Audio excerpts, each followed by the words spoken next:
O primeiro-ministro de Israel, Benjamin Netanyahu, está a caminho de Washington, onde deve se reunir com Donald Trump. Será o primeiro encontro presencial entre Netanyahu e Trump desde o início da guerra.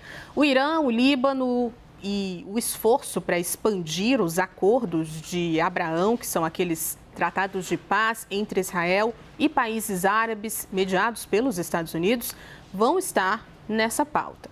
Israel e Estados Unidos lançaram ataques conjuntos que desencadearam a guerra no começo do ano, mas forças israelenses não participaram dos últimos bombardeios depois do colapso do cessar-fogo. Recentemente, vamos lembrar, Netanyahu reconheceu que teve divergências com Donald Trump. O presidente americano chegou a chamá-lo de louco em discussão por telefone. E além de Netanyahu, Trump também deve receber na Casa Branca amanhã uma reunião separada o presidente da Ucrânia, Volodymyr Zelensky. Hoje a gente recebe por aqui Lorival Santana. Lorival, muito bem-vindo para nos ajudar a olhar para esses dois encontros, duas guerras, da Ucrânia, do Oriente Médio. Dois convidados do Trump, né? Vamos colocar assim, Zelensky e também Netanyahu. O que esperar dessas conversas nada fáceis? Os dois conflitos agora estão muito interligados, né? Até do ponto de vista da disponibilidade de armamentos, porque os armamentos americanos são finitos e eles ou vão para Israel, para proteger Israel de eventuais ataques iranianos, do Hezbollah, ou ir para as monarquias árabes do Golfo também, para proteger de ataques iranianos, ou vão para a Ucrânia, para proteger de ataques russos. A Ucrânia foi acusada pelo Irã de ter atacado no Mar Cáspio um navio iraniano que estaria levando armamentos para a Rússia. Então agora houve uma interligação, uma conexão muito direta, que antes era apenas indireta, e são múltiplas as correlações entre eles. Há um certo alinhamento, não formal, não são alianças formais, mas você pode separar de um lado China, Rússia, Irã e Coreia do Norte. De outro lado, você vai encontrar Estados Unidos, Israel, Ucrânia, a própria OTAN, que não está se engajando no conflito do Golfo Pérsico, mas se engaja no conflito da Rússia contra a Ucrânia. Então, outras correlações econômicas, à medida em que há uma asfixia do escoamento de petróleo, agora ainda também o petróleo saudita está sendo constrangido pelos Houthis, com apoio do Irã.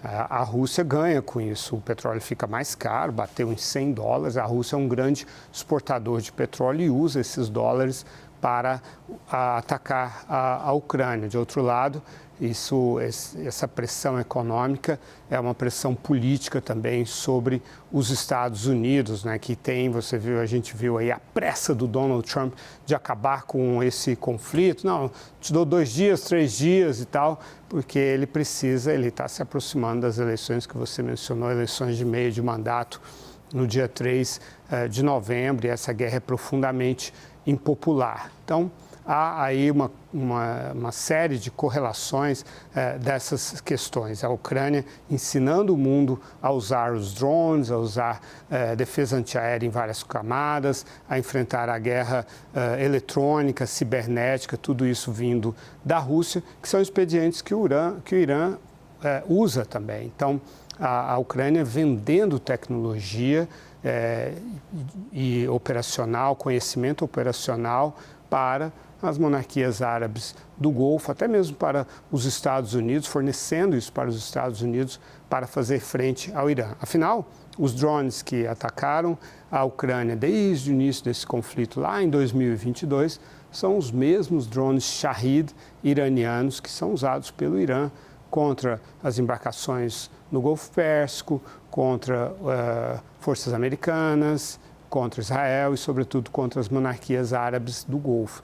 Então, paradoxalmente, esse conflito no Golfo Pérsico, embora tenha enxugado a disponibilidade de armas americanas para a Ucrânia, por outro lado, deram um protagonismo para a Ucrânia, que hoje é o maior laboratório do mundo de defesa antiaérea relacionada com a Rússia e também de uso de drones, tanto aéreos quanto marítimos, Juliana. Agora, Lorival, tem um ponto interessante dessa ida de Netanyahu. Claro, primeiro, a briga dos dois ali, né? Trump subindo o tom com ele, chamando de louco por telefone. E depois, a gente tem o prefeito de Nova York dizendo que vai cumprir aquele mandado de prisão internacional contra Netanyahu. Ou seja, ele chegando nos Estados Unidos seria preso. Qual que é o peso dessa fala, dessa ameaça contra o primeiro-ministro? Bem, aí a prerrogativa é das forças federais, né? O cumprimento do Tratado de Roma, do qual os Estados Unidos não são signatários. Essa é a realidade, né? Os Estados Unidos não têm a obrigação de cumprir uma ordem do Tribunal Penal Internacional, no qual Netanyahu é investigado, existe um mandado de detenção contra ele.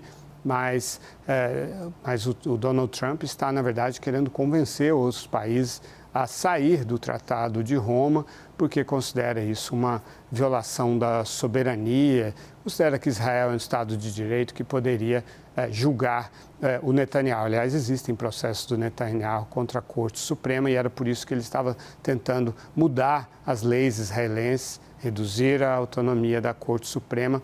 Isso, e havia manifestações enormes dos israelenses contra isso, quando o Hamas atacou os israelenses em outubro de 2023 e tudo isso ficou em suspenso. Então, é uma discussão muito mais política, muito mais ideológica, né? O Zohran Mamdani sendo um líder democrata, querendo constranger o presidente Donald Trump por receber Netanyahu, contra quem pesa essa ordem de prisão.